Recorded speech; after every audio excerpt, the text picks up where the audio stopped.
Hello, everybody, and welcome back to OMB Reviews. I am the critic who is a cynic. Hope we're doing well, and today we'll be doing a box office breakdown from this past weekend, which saw Doctor Strange in the Multiverse of Madness completely and utterly destroy all of its competition. So we'll talk about exactly how much money this film made, where it stands in comparison to some of the original projections for the weekend, and what the future of the film looks like ahead, as well as updating some of the other films that have come out and what those films, or rather the several second, third, fourth weekend films that we have, and where those films currently stand in their own box office numbers. Before going any further, though, please make sure you smash that like button, light up that fire button if you're watching over on Odyssey, and also make sure that you are subscribed to the channel with that bell notification turned on. That way you know every time a video or live stream goes live on the channel. So sorry this video is coming out a little later than usual, but obviously yesterday was Mother's Day, so once again a happy and blessed Mother's Day to all the mothers out there.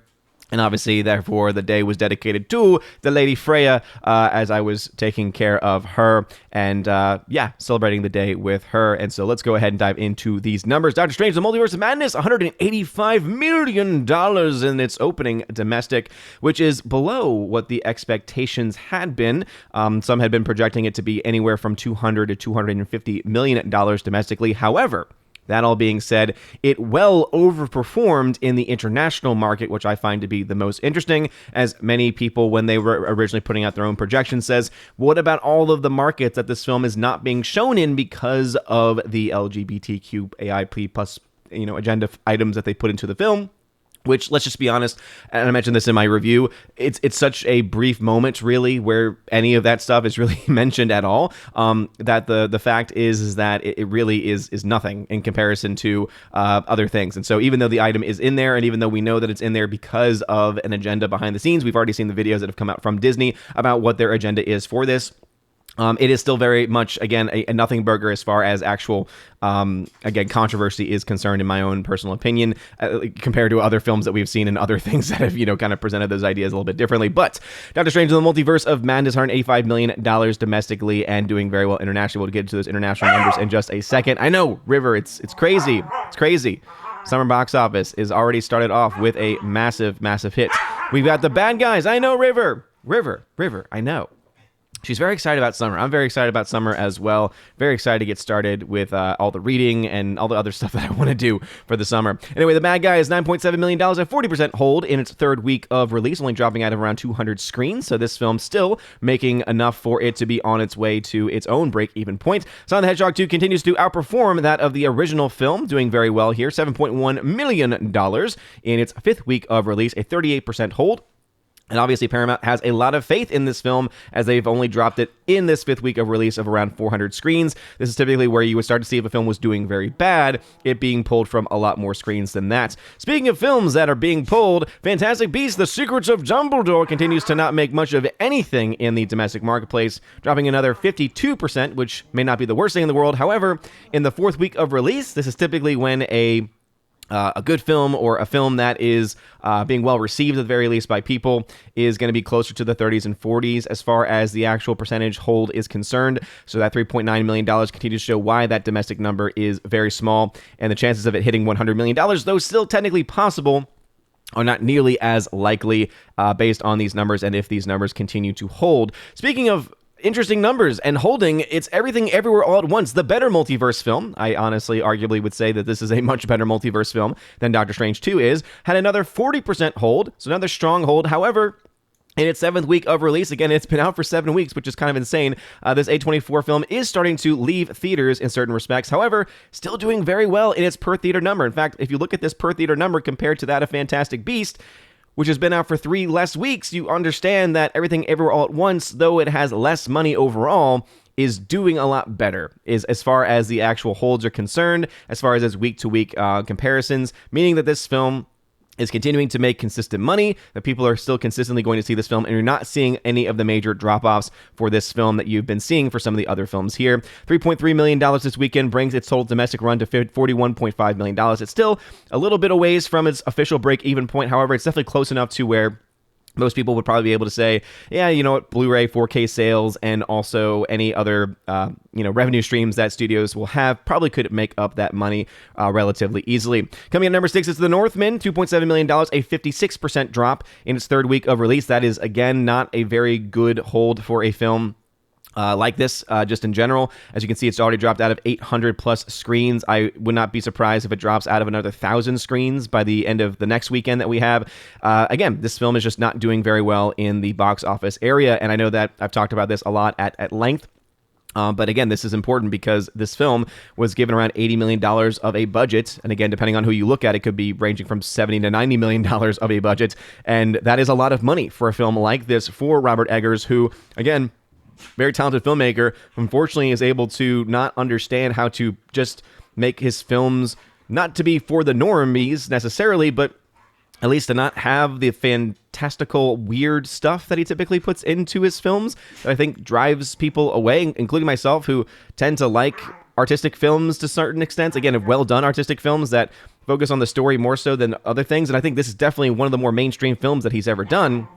But it still has too much in there that, for me, it's just hard for me to actually get behind in general. I know. River was like, yeah, this is a little weird. You're doing River's voice there for a second. $2.7 million, though, this weekend, making its total domestic to $28 million. Again, well below where this film needs to be in order to break even. And the number 7 slot is The Lost City, $2.5 million. Again, starting to drop out of a lot of theaters here domestically. Still has the potential to reach $100 million, but again, that number and likelihood becomes a lot less as every week goes on. This film, however, is doing well in the international market, opening up in other international markets. However, as I've mentioned previously with films like Fantastic Beasts, it seems that the time is running out for a film like this that's been out for 7 weeks, and with films like that of Doctor Strange 2 taking up the vast majority of the international market, it's not likely that film will continue the success it saw in the last week or two.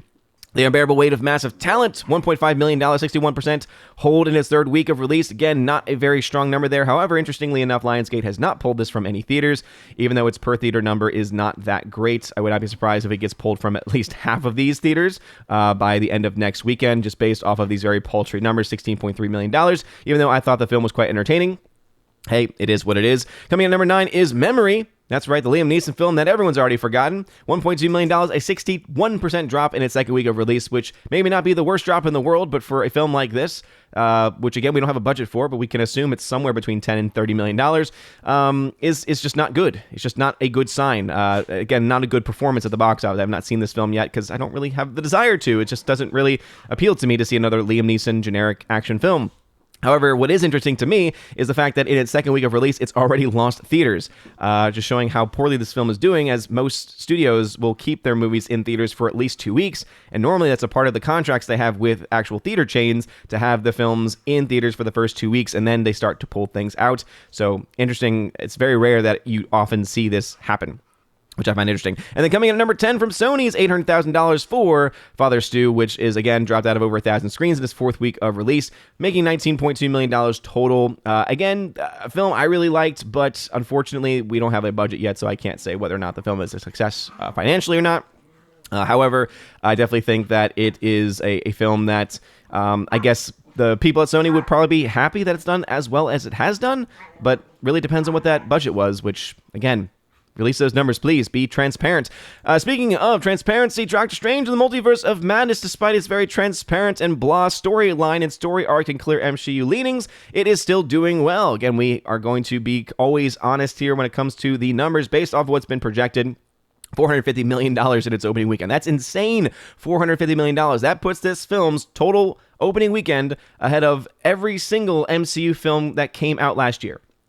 So again, when you think about Black Widow, when you think about Shang-Chi, when you think about Eternals, every single one of their entire runs.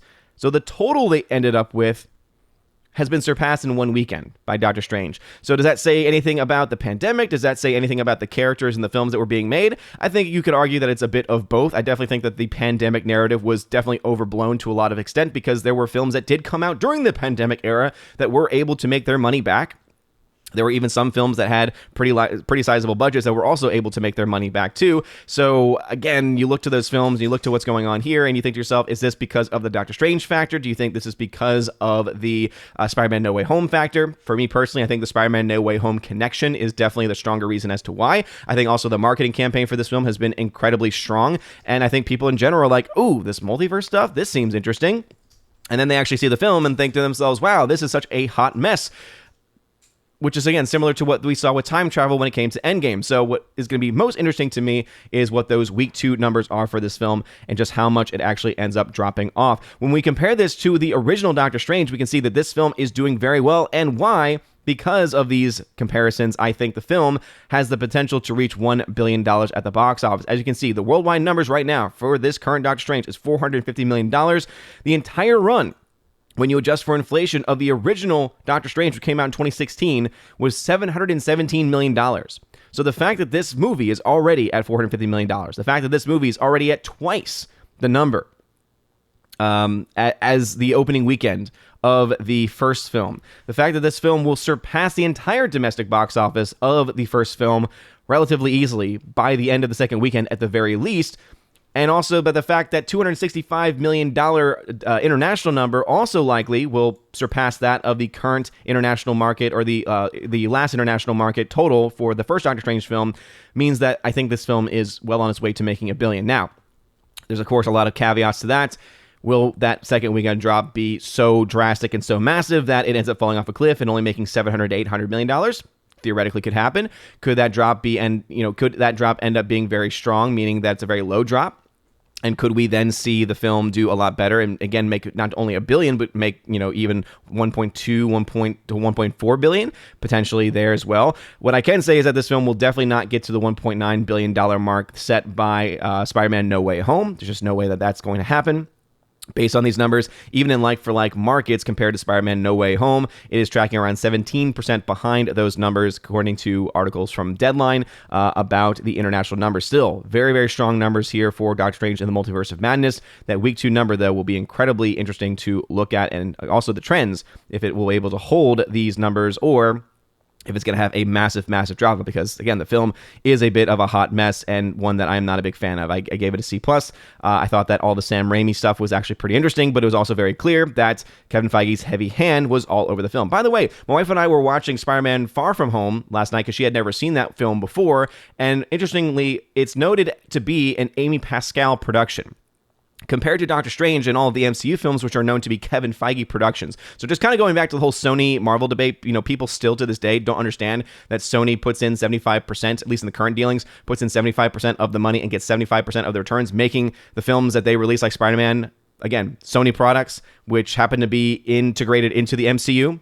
And so for people to say, oh, they're Marvel films, again, even the actual production itself being called an Amy Pascal production and she being a Sony executive shows very clearly the dynamic there. And again, I just thought that was an interesting dynamic, whereas Doctor Strange very clearly is noted to be a Kevin Feige production. The Bad Guys, $148.1 million already in its entire worldwide numbers. Again, I think that this film will probably end up doing just, kind of that little engine that could number where it'll keep creeping up, but it doesn't have to be that much further before this film to reach its break-even point. Sonic the Hedgehog 2 continues to do well, $333.4 million in the worldwide market, according to the numbers. Fantastic Beasts, Fantastic Beasts. Even though that international number is very high, now that there's actually competition in the international markets, this film will probably see a massive drop-off, and so $363.7 million means I could see this film maybe making it to the $400 million mark, perhaps, but still would be below the $500 million mark where this film needs to be in order to break even. And also, if it does reach that $400 million mark or a little over that number, it would be consistent in the drops that we've seen in the previous Fantastic Beasts films, but also it would begin to raise the question of, should they continue these films when they are no longer making any money? Everything Everywhere All at Once, a very fun multiverse film, up to $46.5 million, as I mentioned previously. A very weird A24 release strategy, but again, well enough to where it is very close to breaking even. Not close to breaking even at all, though, is The Northman. I know that there's been a lot of people who are big fans of The Northman. $51.5 million worldwide, though, makes this film not able to make its own money back. The Unbearable Weight of Massive Talent, in a similar condition, however, with a much smaller budget, up to $20.4 million worldwide. Again, much lower budget for this film, but not doing nearly well enough for this film to make its money back, at least at this point. Memory at $5.4 million. Let's just say everyone's already forgotten about it. Father Stu at $19.2 million. Morbius at $162.4. That movie was also mentioned in that charting. And The Lost City at $152.4 million. So again, that international number has definitely jumped up a lot, which is why we've seen a massive jump in these numbers. And even though this film is a lot closer to its break-even point, it's still a film that is not likely to hit and pass that break-even number. Let's go ahead and go into some charting because everyone loves some charting. So with the $450 million, you can see that Doctor Strange 2 is only $30 million in the red, which is pretty incredible, which is pretty insane and pretty incredible. In fact, let me see if I can pull up my other chart that has more information. It's already at 2.3 times its production budget. The break even is 2.5. And so after just one weekend, this film is already incredibly close to hitting that break even point. Very impressive numbers there. For memory, even though it's in its second week of release, we don't have a budget yet, so we can't make any projections as far as how much it will make or lose. But at $4.6 million, we can project that the film will make somewhere between $7 and $10 million by the end of its run.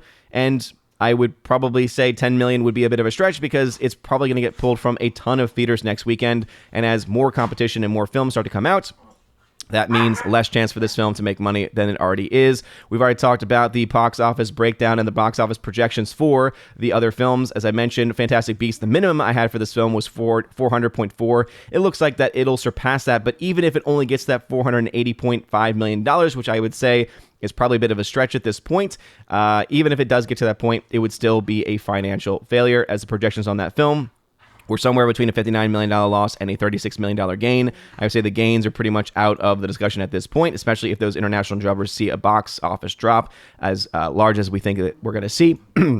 But as you can see, $81 million in the red for this film. The Bad Guys is 16.1. So again, continuing to make its money. I could see this film continuing to make money enough to make up that discrepancy. $32 million in the red, though, for Unbearable Weight of Massive Talent. And again, I don't think that the film will be able to make that money back. Same with The Northman. Again, because of its massive budget, $89 million currently in the red for that film. Everything Everywhere All at Once, though, $9.5 million in the red. So even though the film likely will leave theaters, still in the red, as you can see, that number is a lot smaller, and A24 likely will be able to make that up down the road in some way. Sonic the Hedgehog 2 up to $65 million in net gain profits. All the while, films like Ambulance and Morbius and The Lost City continuing to be financial failures. However, as you can see, The Lost City definitely was able to make up a lot of ground, now at $19.5 million, which means that this film is definitely outpacing all projections and all estimations of this film. And again, it comes down to a late release in the international markets. So again, we understand why that this film is doing better than those original projections that I had, because when you have those delayed releases especially, it makes it a lot harder to track those films as such. But those are the numbers as they stand. So what do you think is going to happen with Doctor Strange 2? Do you think we'll see a massive drop-off? Typically just the standard, is with big budget films, especially Marvel, since Marvel is known for the big budget film. We normally see pretty massive drop-offs in their second weekend, somewhere around 70% or so.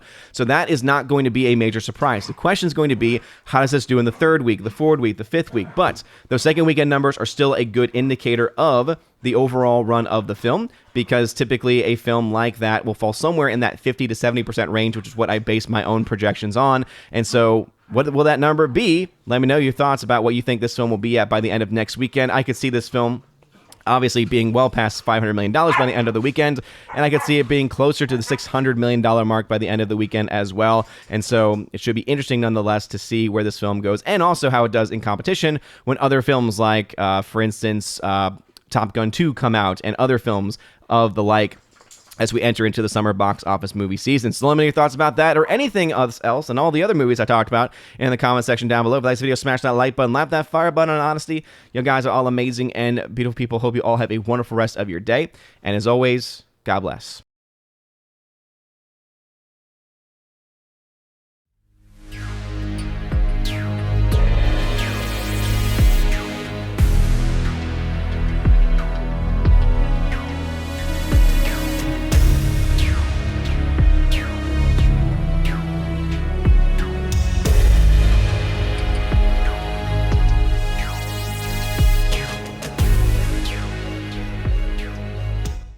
Before going any further, I wanted to give a very, very huge special shout out to one of my Valkyries, one of my longtime supporters, Tina B, the Empress of the Universe. Thank you so much for being a supporter and for being a mod on this channel. And now for a huge special shout out to all of my members who are at the Keeper of the Bifrost level and above on Patreon, Subscribestar, and Locals. So first on Patreon, Brandon, let's go Brandon, Christopher Bowman, Garrett Searles, Hymir Irie Hymason, Jacob from Holland, Jacob Juice, who you can check out on his Letterboxd. Jacob Juice is how you can find it. Jeffrey Toon, Joey Horn, Jonathan Carney, Laura, the Modern Major General, Story, Mad Mike Jackson, special shout out for him in a second, Mad Mitch Dunaway, Orange Hat Reviews, you can check out his channel, Orange Hat Reviews, Rosetta Allen, you can check out her channel as well, Stan Andrian,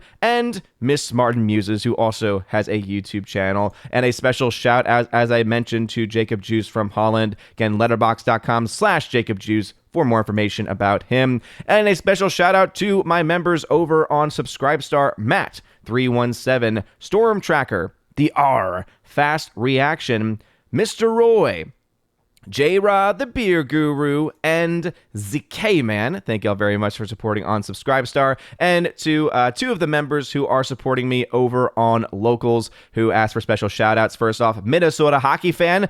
Let's go. Let's get a hockey player. And UAB, Mad Dog, Mike Jackson for the win. Thank you very much for supporting me, and also Robert Barnes on Locals as well. Anyway, if you want a special shout out, and Brett D90 for that matter, if you want a special shout out at the end of every single video, please check out that top link at the very top of the video description. It'll give you more information about the different tiers and what you get every single month. Thank you guys for your love, for your patience, for this month's shout out video as well. Have a wonderful rest of your day, and as always, God bless.